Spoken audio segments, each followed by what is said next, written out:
Assalamualaikum warahmatullahi wabarakatuh. Perkenalkan, nama saya Mila Listiani dengan nomor induk mahasiswa 210106070 dari kelas C dengan dosen pengampu Ibu Apoteker Anis Pujirahayu MSI.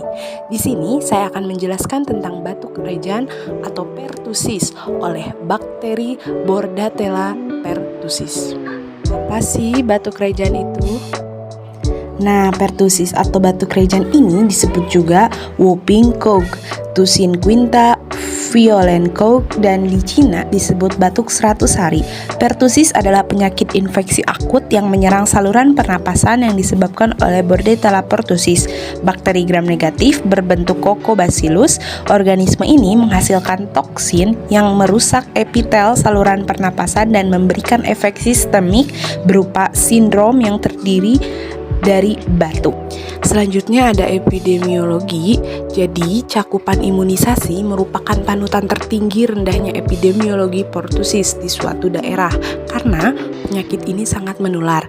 Epidemiologi pertussis tinggi terutama di negara berkembang dengan cakupan imunisasi rendah.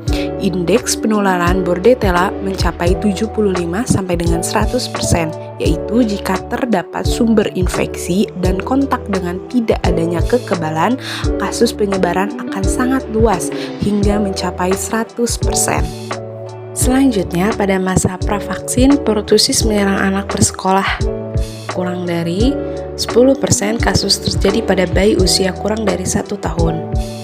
Setelah mulai dilakukan imunisasi pada tahun 1940, kejadian pertussis menurun drastis dari 200.000 kasus per tahun menjadi 1.010 kasus pada tahun 1976.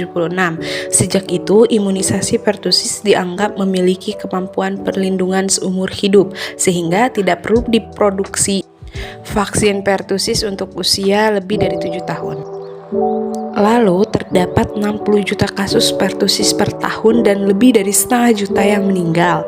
Kemudian menular melalui droplet pernapasan dari penderita ke orang serumah. 90% wanita dan pria memiliki resiko yang sama, banyak pada usia anak-anak atau di bawah 14 tahun.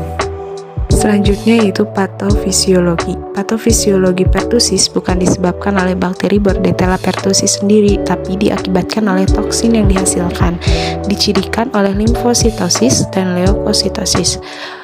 Bordetella pertussis ini menular melalui droplet di udara yang tersebar melalui batuk. Gerbang masuk dari organismenya adalah infeksi saluran pernapasan mukosa saluran atas. Setelah terhirup Bordetella pertussis, kemudian menempel pada sel epitel atau sel mukosa superficial dan nasofaring dengan mengeluarkan beberapa macam protein adesein seperti filamentous hemagglutinin. Di tempat ini, bakteri tersebut kemudian akan bermultiplikasi dan memproduksi berbagai toksin untuk merusak sel-sel lokal. Lalu, toksin pertussis merupakan toksin tipe AB.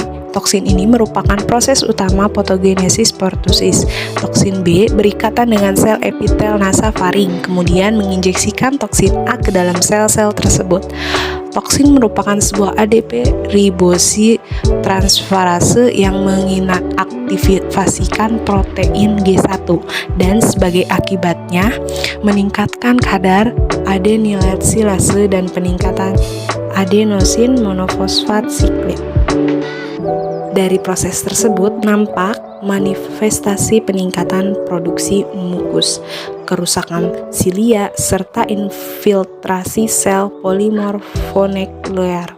Kerusakan silia menyebabkan stasis mukus dalam saluran pernapasan, sementara mukus merangsang respon batuk. Keduanya menyebabkan iritasi konstan dari ujung saraf mukosa saluran pernapasan. Terbentuknya fokus dominan eksitasi pada pusat batuk dan menjadi batuk yang berkepanjangan pada pasien. Secara keseluruhan, proses perusakan lokal ditambah dengan hilangnya fungsi protektif sel pernapasan, menghasilkan mikroaspirasi dan gejala batuk. Pada kasus fatal umumnya terdapat pada anak-anak dan bayi. Bordetella pertussis juga dapat ditemukan hingga pada makrofag alveolar dan epitel bersilia di saluran pernapasan. Kemungkinan hal ini yang mendasari batuk yang berkepanjangan. Pertusis toksin yang dikeluarkan untuk destruksi sel lokal juga menyebabkan limfositosis dan hiperinsulinemia yang kemudian mengakibatkan hipoglikemia anak. Secara khusus, limfositosis dan leukositosis merupakan ciri khas infeksi pertusis. Hal ini disebabkan adanya kerusakan terlokalisir pada saluran napas atas yang tidak dapat dicapai oleh limfosit dan leukosit, sehingga banyak terakumulasi dalam darah. Kerusakan pada pertusis terutama disebabkan oleh toksin yang diproduksi bakteri dan bukan oleh bakteri itu sendiri. Bakteri Bordetella pertussis cenderung sudah hilang pada fase paroksismal. Selanjutnya ada penyebab batuk rejen. Jadi batuk rejen ini disebabkan oleh infeksi bakteri Bordetella pertussis di saluran pernapasan. Bakteri ini menyebar ketika seseorang menghirup percikan ludah penderita batuk rejen atau menyentuh benda yang terpapar. Lalu gejala batuk rejen ini umumnya antara 7 hingga 21 hari setelah bakteri Bordetella pertussis itu masuk ke dalam saluran pernapasan. Gejala batuk rejen ini dibagi menjadi 3 tahap. Yang pertama adalah tahap awal. Pada tahap awal, gejala ini berlangsung selama 1 hingga 2 minggu dan biasanya serupa dengan gejala batuk pilek. Penderita bisa mengalami keluhan berupa batuk ringan, bersin-bersin, pilek atau hidung tersumbat, mata merah dan berair, serta demam ringan. Meski gejalanya ringan, pada tahap awal ini penderita beresiko menularkan bakteri ke orang lain melalui percikan ludah saat batuk atau bersin. Yang kedua yaitu tahap lanjut. Penderita batuk rejen ini mengalami gejala 1 hingga 6 minggu pada tahap ini. Gejala yang dialaminya bisa makin memburuk dan menimbulkan beragam keluhan seperti batuk terus-menerus, wajah tampak memerah atau kebiruan saat batuk, muntah setelah batuk, merasa sangat lelah setelah batuk, kesulitan mengambil napas. Yang ketiga yaitu tahap pemulihan. Pada tahap pemulihan ini berlangsung selama 2 hingga 3 minggu. Pada tahap ini tingkat keparahan dan frekuensi gejala mulai mereda secara bertahap.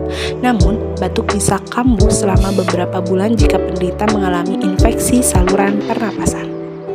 Komplikasi dari batuk rejen. Batuk rejen ini bisa menyebabkan sejumlah komplikasi berupa pneumonia, tulang rusuk memar atau retak, mimisan dan pendarahan otak, kerusakan otak akibat kekurangan oksigen, pecahnya pembuluh darah di kulit atau mata, hernia di perut, infeksi telinga seperti otitis media, gangguan paru-paru dan saluran pernapasan di kemudian hari, dan juga kejang.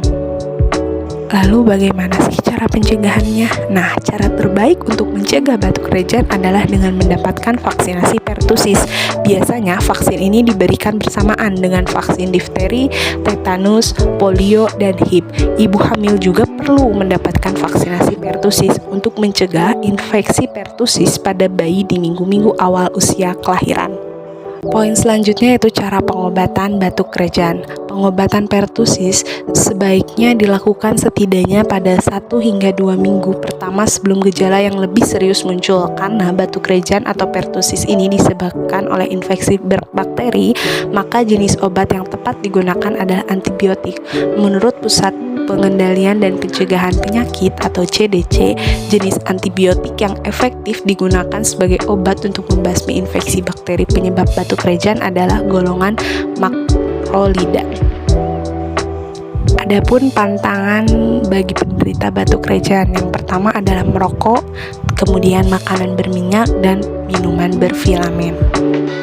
Mungkin cukup sekian yang bisa saya sampaikan. Semoga bermanfaat dan terima kasih. Wassalamualaikum warahmatullahi wabarakatuh.